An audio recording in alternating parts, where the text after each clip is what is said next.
අති උතුම් සුද්ධෝත්තම ෆ්‍රැන්සිස් පාප් වහන්සේ ස්වර්ගස්ථ වීමත් සමග පුරප්පාඩු වන පාප් ධූරය සඳහා මීළඟ සුදුස්සා තෝරාපත් කර ගැනීම අවම වශයෙන් දින 15කට පසුව සිදු කරනු ඇතැයි විදේශ මාධ්‍ය වාර්තා කළා.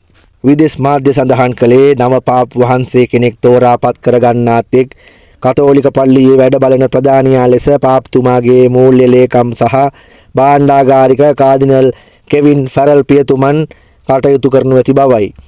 ඔහුට සීමා සහිත බලතල ප්‍රමාණයක් හිමි වනු ඇති බවත් ඔහු සඳහන් කළා. නව පාප් වහන්සේ තෝරාපත් කර ගැනීමේ ඡන්දය ප්‍රකාශ කළ හැක්කේ අවුරුදු 80ට අඩු කාදිනල්වරුන්ට පමණක් බවද විදේශ මාධ්‍ය පවසලා තියෙනවා. ඒ අනුව දැනට ජීවත්ව සිටින කාදිනල්වරුන් 252න් 138කට නව පාප් වහන්සේ තෝරා ගැනීම සඳහා ඡන්දය ප්‍රකාශ කිරීමට අවස්ථාව ලැබෙනු ඇති බවයි විදේශ මාධ්‍ය වාර්තා කරන්නේ. ඡන්ද විමසීම සිස්ටයින් දේවස්ථානයේ තුලදී සිදුවන ඇති බවත් බොහෝ දුරට කාදිනල්වරයෙක් නව පාප් වහන්සේ ලෙස තෝරාපත් කර ගැනීමට ඉඩ තිබෙන බවත් විදේශ මාධ්‍ය සඳහන් කළා. නව පාප් වහන්සේ කෙනෙක් සඳහා 3/2ක බහුතර බලයක් ඡන්දයක් ලැබෙන තෙක් කාදිනල්වරුන්ට සිස්ටයින් දේවස්ථානයෙන් පිටව යාමට හෝ තාක්ෂණය වෙත ප්‍රවේශ වීමට තහනම් වෙනවා. ඉතින් ඔවුන්ට එම සිස්ටයින් දේවස්ථානයෙන් එළියට යන්නත් බෑ. මේ කෙනෙක් තෝරා ගන්නකම් කාදිනල්වරුන්ගෙන් ඔහුට තාක්ෂණය භාවිතා කරන්නත් බෑ. Viber, WhatsApp, Facebook ඇතුළු තාක්ෂණික මෙවලම් කිසිම දෙයක් භාවිතා කරන්නත් බෑ කියලා තමයි විදේශ මාධ්‍ය සඳහන් කරන්නේ. ඉතින් දින 15ක් අස්සේ දින 15කින් පසුව ඔවුන් මේ දේ සිදු කර යුතුයි. මේක මුළු රටක් බලාගෙන ඉන්න තෝරාපත් කර ගැනීමක් පදවියක්. ඉතින් සන්තෝෂෙන් කියන්න පුළුවන් අපේ කාදිනල් වහන්සේත් මේකට තෝරාපත් කරගෙන තියෙනවා. මම හිතන්නේ එතුමන් මේ වෙද්දි මම හිතන්නේ එම රටට ගිහිල්ලා ඉන්නේ. කොහොම හරි වයස අවුරුදු 80ට අඩු කාදිනල්වරුන්ට තමයි මේකෙදි ඡන්දය භාවිතා කරන්න හැකියාව ලැබෙන්නේ. අන්තිම 10 දෙනා අතර කාදිනල් වහන්සේත් ඉන්නවා කියලා තමයි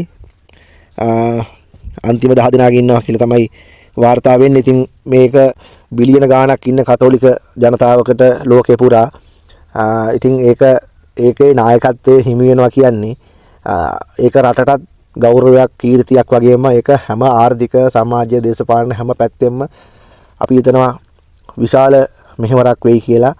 යම් කාලයක් තිබුණා උන්වහන්සේත් රැවටිච්ච 2019 පාස්කු ප්‍රහාරයේ ගහලා ගෝඨාභය බලයටපත් වීමත් එක්ක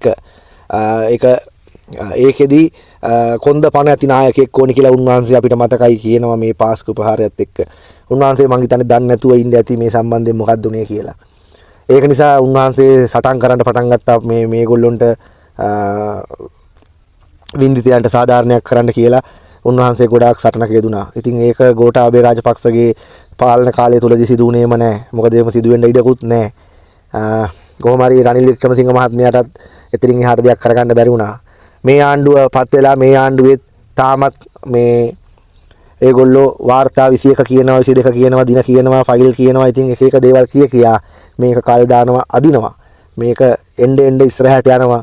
මේක නිකන් අර එළුවගේ මොකද්ද වගේ වෙලා තියෙනවා. ඉතින් ඒක නිසා උන්වහන්සේත් මං හිතන්නේ තව කාලයක් දීලා බලමු කියන එකේ හිටියට උන්වහන්සේත් මේ සම්බන්ධයෙන් අනිවාර්යෙන් දුකින් ඇත්තේ. තනියම සටන් කරපු නායක වහන්සේ නමක්.